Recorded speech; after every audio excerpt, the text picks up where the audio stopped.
Everybody, hope you're doing good.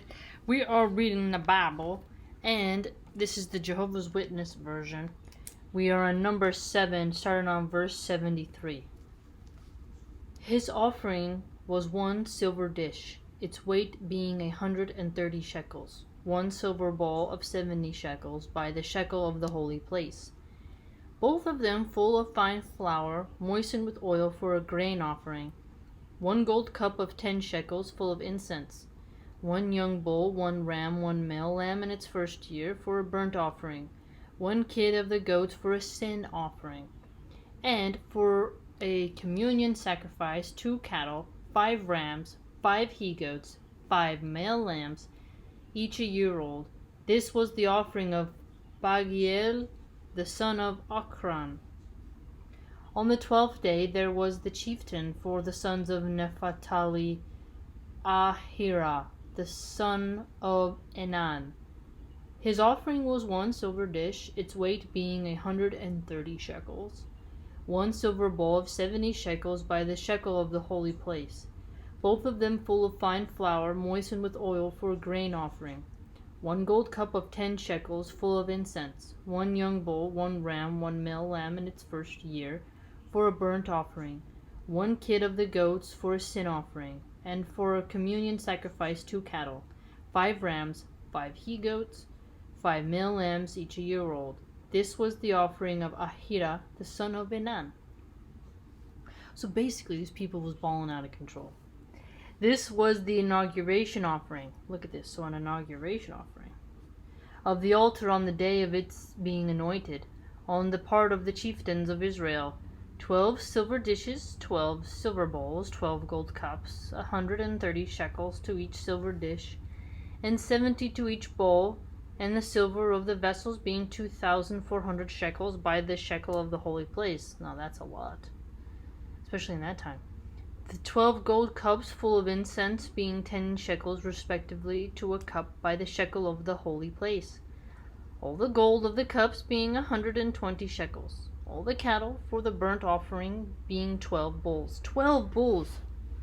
12 bulls. 12 rams, 12 male lambs, each a year old, and their grain offering, and 12 kids of the goats for a sin offering. And all the cattle of the communion sacrifice being 24 bulls, 60 rams, 60 he-goats, 60 male lambs, each a year old. 60, that's a lot. This was the inauguration offering of the altar after its being anointed.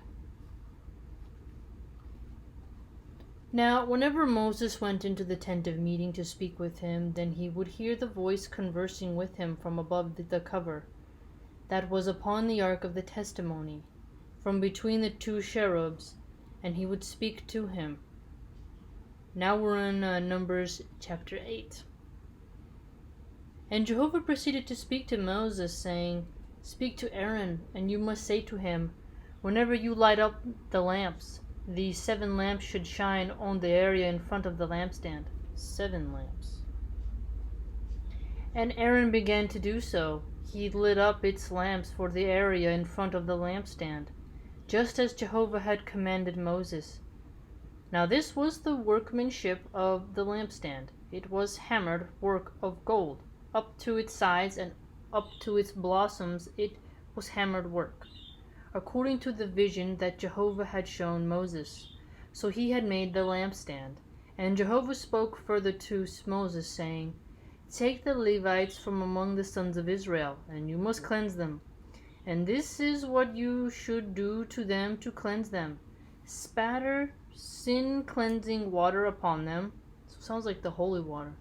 And they must have a razor pass over all their flesh, and must wash their garments, so to shave, and cleanse themselves. Then they must take a young bull and its grain offering of fine flour moistened with oil, and you will take another young bull for a sin offering. And you must present the Levites before the tent of meeting, and congregate all the assembly of the sons of Israel. And you must present the Levites before Jehovah, and the sons of Israel must lay their hands upon the Levites. And Aaron must cause the Levites to move to and fro before Jehovah, as a wave of offering from the sons of Israel. And they must serve for carrying on the service of Jehovah. Then the Levites will lay their hands upon the heads of the bulls. After that, render up the one as a sin offering and the other as a burnt offering to Jehovah, to make atonement for the Levites. And you must have the Levites stand before Aaron and his sons, and must cause them to move to and fro as a wave offering to Jehovah. And you must separate the Levites from among the sons of Israel, and the Levites must become mine. And afterward the Levites will come in to serve you at the tent of meeting. So you must cleanse them, and cause them to move to and fro as a wave offering, for they are given ones, given to me from among the sons of Israel. In place of those opening all wombs, all the firstborn of the sons of Israel, I must take them for myself.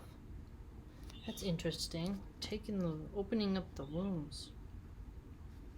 For every firstborn among the sons of Israel is mine, among man and among beast. On the day of my striking every firstborn in the land of Egypt, I sanctified them to myself. That's interesting. And I shall take the Levites in place of all the firstborn among the sons of Israel, and I shall give the Levites as given ones to Aaron and his sons from among the sons of Israel, to carry on the service of the sons of Israel in the tent of meeting, and to make atonement for the sons of Israel, that no plague may occur among the sons of Israel, because the sons of Israel approach the holy place.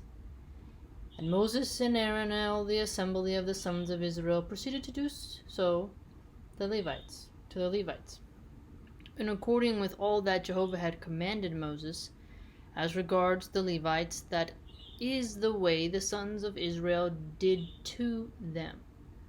So the Levites purified themselves and washed their garments, after which Aaron caused them to move to and fro as a wave offering before Jehovah. Then Aaron made an atonement for them to cleanse them.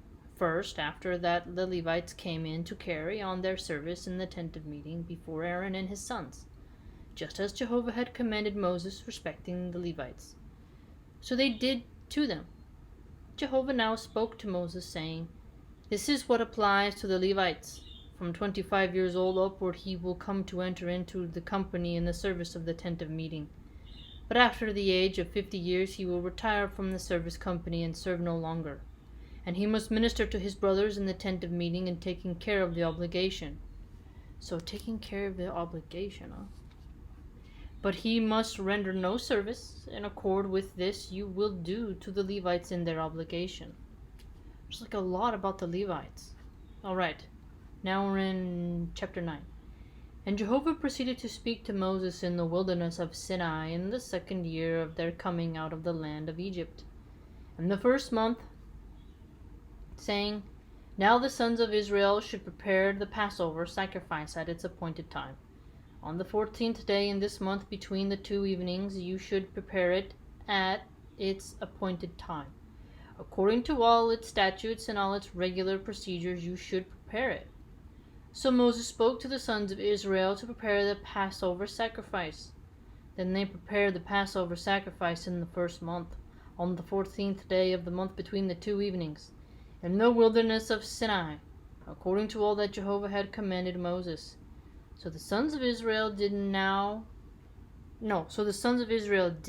Now there happened to be men who had become unclean by a human soul, so that they were not able to prepare the Passover sacrifice on that day.